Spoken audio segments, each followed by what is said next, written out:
her graduation party.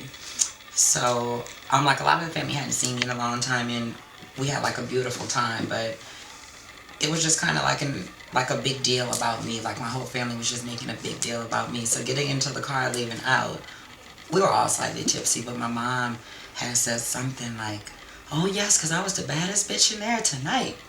And my dad was like, "Well, no, you weren't." And she had kind of looked, and it just kind of was so flattering because it's like it's my dad trying to like kind of make me feel good. And my mom is so funny because she had kind of stopped for a minute and looked, and she herself had to kind of like, yeah, like kind of nod it off, like, yeah, I guess so.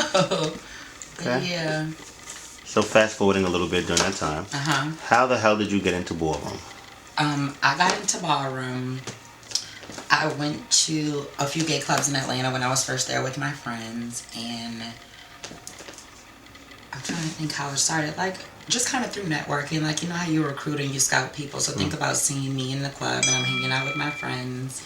And I had met, like, how did it really get started? I believe it was like my best friend at the time, Country. He became a Mizrahi, and then he brought me to a house meeting, and then I met Jack and everyone. And it was just your initial house was Mizrahi, right? Yeah, correct? Yeah. And I don't know, like, I just heard money. So when they said you could win money, it was like, well, bitch, what I gotta do? That's always debate. Yeah, bitch, what I gotta do? And they were like, well, you just have to just be pretty. And I was like, well, bitch, I'm gonna win all the money. Was that your first category? I mean, what was your first category? I actually walked realness, I believe, first, but I walked face right behind that. So, like, it was at the same ball or whatever. But face was always my category, because even back in New Orleans, the balls may not have been the same. But I've had a little practice, like, you know. So, yeah, like, when I finally got into it or whatever, I got into it with, like, like, I met Andre, and then, like, around that time, it was, like, a national house meeting.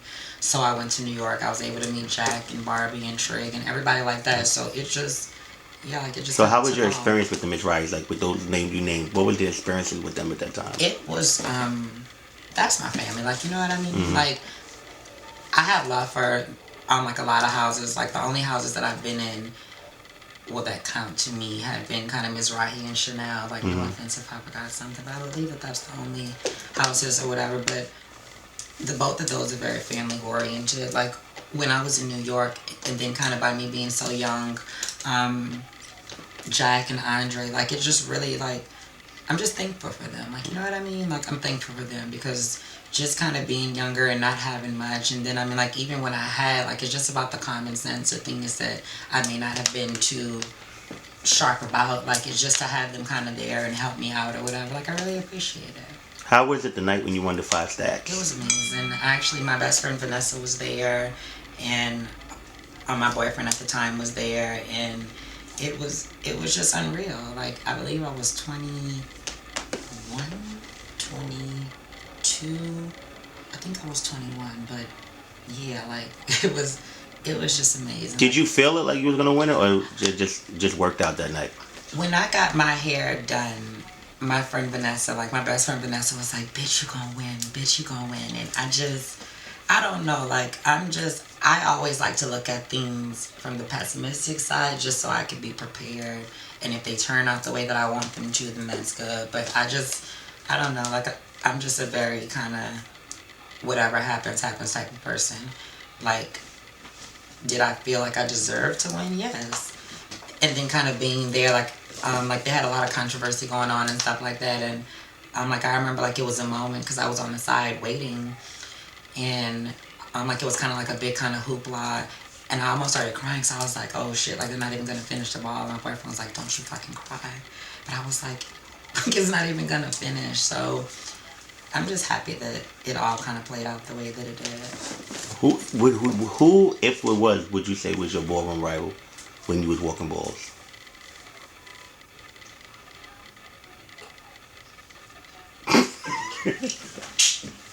Okay. So who is some of the girls that you say, you know, when you look like that's a bad bitch? They got mug, they got face. Who was some of the girls? Okay.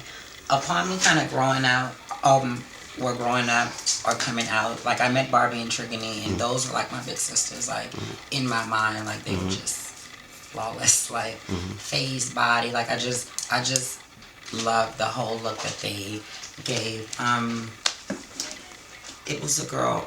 Well, of course, my sister Tiffany. Like we saw the Pepper, so it's like, yeah, that's my main bitch. They're not really fucking with Pep like that. I don't know. Like, it's a few. Like, I don't know how to say it. Like it was a few. Like, I did kind of live for a few of the Spanish girls, like the Latinas. Like, I thought that they had really nice bodies and things like that or whatever. I don't really know them personally.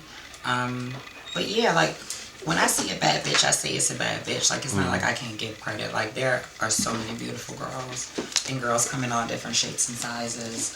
And we all have different faces, so. So let me ask you a question. What happened? What made you be like, because you're not active in ballroom. You may come once a year to a ball or something. Right. What happened? What made you be like, you can't do this or don't want to do this? I just felt like I got what I needed to get from it. Like, I got what I could get from it. Like, I've had a lot of great moments in ballroom, don't get me wrong, but it's just shady. Like, you know what I mean? I don't like to waste my time. I don't like to put time and effort into something. Like, it's not that I can't take a loss. It's not that I don't think that I can lose, but I shouldn't.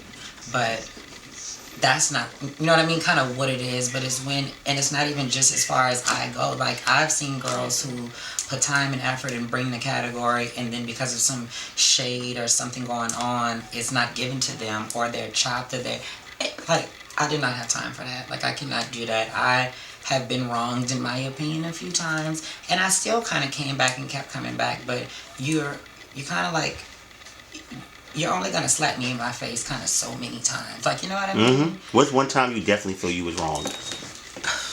Just how you feel. It's, I don't know, shit happens, like, you know what I mean? Like, I can't change it, so fuck it.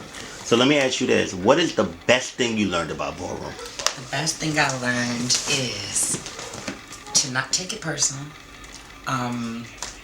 Because they build you up to bring you down. That's what I had to learn early. And once I kind of mastered that and I saw it for what it was just smooth sailing from there, because you get it. You will come out and they'll hate you.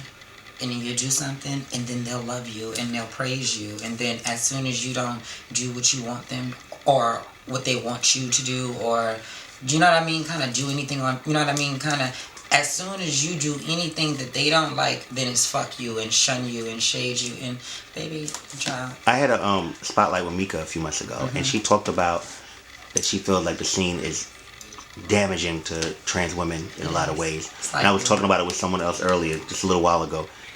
Do you feel the same way? I don't feel like it's damaging, like, because life can be damaging. Like, it's all kind of what you take from things. And here this bell is kind of cutting me a little bit. Okay. It's just kind of what you allow to damage you. How is it damaging? Like, it's people care too much about what the fuck other people say, and that's the biggest fucking problem. Like, it's not no offense or anything or shade to the ballroom scene, but half the time those panel people, how the fuck are you telling me what I possess or what I don't possess or what I should do? Or I just... Would you walk a ball again? For the right price. That's the only way. For the right price. What is the right price for you? Is it ever like a category? You know, like you may hear and like it just calls you, and it may not be for a lot of money, but it just sounds dope. If that ever happens, then I will. Like, it's not just about the money, but I think to make me excited in it again. Like, it's not like a ball comes out and I'm like, oh God, I have to walk this ball. Like, no, they could give me. I want it to be more than 75. I want it to be the biggest grand prize thus far. Like, when I hear something like that, then I might be like, you know what? That's calling me. Come on, bitch, let's go. So there can never be like a night where you just at the ball, you may be feeling, you just may walk out there. Well, you never know, but that's just those feelings. That energy. Like, yeah, we've all been there at times. Like, I was there for the Fin Queen face, like, what was it called during the Big Girls face? Like, I think they call it like a Let's Play or something like that. And that wasn't planned at all, but just if I happen to be in the moment or be there and they make it hot, I mean, I'm never scared. But just with me kind of going into it with the intent of like, oh, I'm going to go walk, no, but I will storm. Okay. Yeah.